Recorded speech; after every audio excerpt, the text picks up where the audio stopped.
வணக்கம் my dear friends and குட்டீஸ், எல்லோரும் எப்படி இருக்கீங்க? லாக்டவுன் டைமில் இன்றைக்கி என்ன ஸ்நாக்ஸ் செய்கிறதுன்னு தெரியலைங்களா? வீட்டில் இருக்கிற எல்லாருக்குமே ஹெல்த்தியான ஸ்நாக்ஸு, அது குட்டீஸ்களுக்கு ரொம்ப ரொம்ப பிடிச்சமான ஸ்நாக்ஸ் செய்யணும்னு நினைக்கிறீங்களா? வாங்க பார்க்கலாம். சூடாக சுவையாக சமோசா, அதுவும் வீட்டிலையே எப்படி ஹெல்த்தியாக செய்யலான்னு பார்க்கலாம். ரொம்ப ரொம்ப அருமையாக சுவையாக நல்ல கிறிஸ்பியாக, ஸ்பெஷலி குட்டீஸ்க்கு ரொம்ப பிடிக்கும். ஸோ வீடியோ பார்க்குறதுக்கு முன்னாடி நம்ம சேனல் சப்ஸ்கிரைப் பண்ணாதவங்க சப்ஸ்கிரைப் பண்ணிக்கோங்க. பெல் ஐக்கான் கிளிக் பண்ணி அதில் நோட்டிஃபிகேஷன் ஆல் பண்ணிக்கோங்க. எதுக்கு அப்படின்னா என்னோடய வீடியோஸ் எல்லாமே மிஸ் பண்ணாமல் பார்க்க முடியும். எல்லாமே பயனுள்ள தகவல்கள். வீடியோ ஸ்கிப் பண்ணாமல் பாருங்கள், கமெண்ட் பண்ணுங்கள், உங்கள் ஃப்ரெண்ட்ஸ்க்கும் ஷேர் பண்ணுங்கள். ஓகே, வாங்க மினி சமோசா எப்படி வீட்லேயே சூப்பராக பண்ணலான்னு பார்க்கலாம்.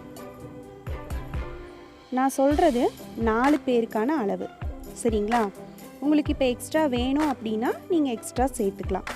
ஓகே, ஸோ இப்போ நீங்கள் என்ன பண்ணணும் அப்படின்னா, ஃபஸ்ட்டு ஒரு சின்ன பவுலில் கோதுமை மாவு 1 கப் எடுத்துக்கோங்க. அதுக்கப்புறம் மைதா 1 டேபிள் ஸ்பூன். இப்போ கோதுமை மாவில் நம்ம செய்கிறதுனால கண்டிப்பாக ஹெல்த்தியாக தான் இருக்கும். குழந்தைங்களும் நல்லா விரும்பி தான் சாப்பிடுவாங்க.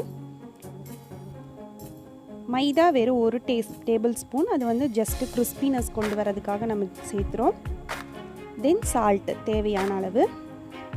இது கூட ஜஸ்ட் 1 டேபிள் ஸ்பூன் எண்ணெய் சேர்த்துக்கோங்க. நம்ம எதுக்காக எண்ணெய் சேர்த்துறோம் அப்படின்னா, நல்ல கிறிஸ்பியாக வர்றதுக்காக மட்டும்தான் எண்ணெய் சேர்த்துறோம். நம்ம எந்த ஒரு ஃப்ரை பண்ணுறது எடுத்தாலுமே எண்ணெய் சேர்த்தி செஞ்சோன்னா நல்லா கிறிஸ்பியாக வரும். ஓகே, இப்போ இது எல்லாமே ஆட் பண்ணி நல்லா மிக்ஸ் பண்ணி சப்பாத்தி மாவு பதத்துக்கு வச்சுக்கோங்க. அதுக்கப்புறம் இதில் உள்ள ஸ்டஃப் பண்ணுறதுக்காக பெரிய வெங்காயம் 2 மீடியம் சைஸு, ஒரு சின்ன கேரட்டு, அப்புறம் கருவேப்பிலை 1 அல்லது 2 கொத்து எடுத்துக்கோங்க. அது கூட கொஞ்சம் உப்பு தேவைக்கு, தென் மிளகாத்தூள், கரம் மசாலா, இது ஆப்ஷனல் தான். ஸோ கரம் மசாலா ஆட் பண்ணுறவங்க பண்ணலாம், இல்லைனாலுமே நல்லா தான் இருக்கும். இது எல்லாமே வந்து ஜஸ்ட்டு நீங்கள் மிக்ஸ் பண்ணிங்கன்னா போதும். மிக்ஸ் பண்ணி இதை ஒரு பக்கம் தனியாக வச்சுருங்க. இப்போ நீங்கள் இதை வந்து மிக்ஸ் பண்ணி வைக்கலைனாலும் பிரச்சனை இல்லை. பெரிய வெங்காயம் எல்லாம் கட் பண்ணி வச்சுக்கோங்க. என்னென்னா வெங்காயத்தில் நம்மளுக்கு தண்ணி விடும், ஓகேவா? அது வந்து எண்ணெய் ஜாஸ்தி குடிக்கும். ஸோ நீங்கள் கட் பண்ணி ஒரு பக்கம் வச்சுட்டு அதுக்கப்புறம் லாஸ்ட்டாக நீங்கள் மிக்ஸ் பண்ணிங்கனாலும் தப்பு கிடையாது. ஓகே, இப்போ என்ன பண்ணணும் அப்படின்னா, இந்த சப்பாத்தி மாவு பசைஞ்சு வச்சுருக்கோம் இல்லையா, அதெல்லாமே உருண்டையாக்கிக்கோங்க.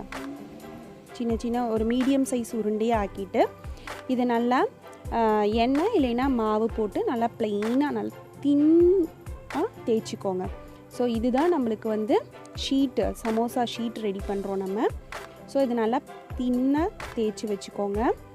இதுக்கு மேலே நீங்கள் ஒரு பெரிய பாத்திரம், அதாவது டிஃபன் பாக்ஸ் வேண்டாம், அது ரொம்ப சின்னதாக இருக்கும், கொஞ்சம் பெரிய சைஸில் பாத்திரத்தோட மூடி எடுத்து அதை ரவுண்டாக கட் பண்ணிக்கோங்க. ரவுண்டு வந்து கம்பல்சரி, ரவுண்டு இல்லைன்னா சமோசா செய்ய முடியாது, ஓகேவா? ஸோ இதை நல்லா ரவுண்டாக கட் பண்ணிக்கோங்க. கட் பண்ணி எல்லாமே தனியாக வச்சுடுங்க. இதை வந்து நம்ம தோசைக்கல்லில் ஜஸ்ட்டு ஒரு 2 to 3 செகண்ட்ஸ், நல்ல சூடான தோசைக்கல்ல 2 to 3 செகண்ட்ஸ் போட்டால் போதும். இல்லைன்னா 1 மினிட், கொஞ்சம் மீடியம் ஃப்ளேமில் இருந்ததுன்னா 1 மினிட் போட்டு எடுத்துருங்க. எதுக்காக அப்படின்னா, அந்த சப்பாத்தி நம்ம அந்த சூட்டில் போடும்போது ஜஸ்ட் அந்த ஒயிட்டாக வர்றது நம்ம எண்ணெயில் போட்டு எடுக்கும்போது நல்ல கிறிஸ்பியாக இருக்குங்க. அதுக்காக மட்டும்தான், ஓகேவா? ஸோ இதை வந்து நம்ம நல்லா தேய்ச்சி போட்டு எடுத்தாச்சு இல்லைங்களா? இப்போ அந்த தோசைக்கல்ல எடுத்ததை என்ன பண்ணுறோன்னா, 2ஆக கட் பண்ணி அகெயின் வந்து 4ஆக கட் பண்ணும், ஓகேவா? 2 கட் பண்ணும். ஸோ இப்போ நம்மளுக்கு ஒரு சப்பாத்தியில் 4 சமோசா கிடைக்கும். அதுக்காக தான் வெறும் 1 கப் மாவு எடுத்தது, ஓகேங்களா?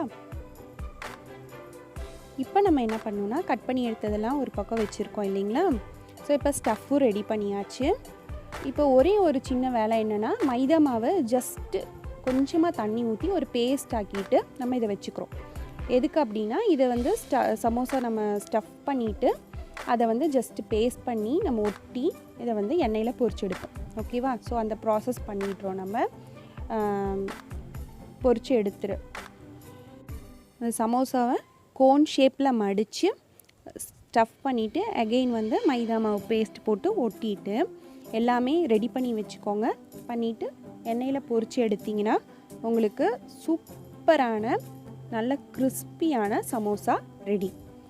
இது வந்து வெங்காய சமோசா ஆர் வந்து வெஜ் சமோசா. இதுலேயே உங்களுக்கு சிக்கன் சமோசா செய்யணும் அப்படின்னாலுமே ஜஸ்ட்டு சிக்கனை வாங்கிட்டு கொஞ்சம் மஞ்சத்தூள் உப்பு போட்டு ஒரு 2 விசில் வர அளவுக்கு வேக வச்சுட்டு சின்ன சின்ன பீசஸாக கட் பண்ணிவிட்டு இதை வந்து நீங்கள் சார்ட் பண்ணிட்டாலும் ஓகே, இல்லை ஜஸ்ட்டு டேரெக்டாக வச்சுட்டு மீடியம் ஃப்ளேமில் வச்சு சமோசாவை பொரிச்சிடுங்க. எப்பயுமே சமோசாவை மீடியம் ஃப்ளேமில் வச்சு பொரிச்சிடுங்க. அப்போ தான் உள்ளே இருக்க ஸ்டஃப்பும் வேகும். ஓகேங்களா? ஸோ வீட்டில் செஞ்சு பாருங்கள். உங்களுடைய வேல்யூபிள் கமெண்ட்ஸ் எனக்கு கொடுங்க. Thank you friends.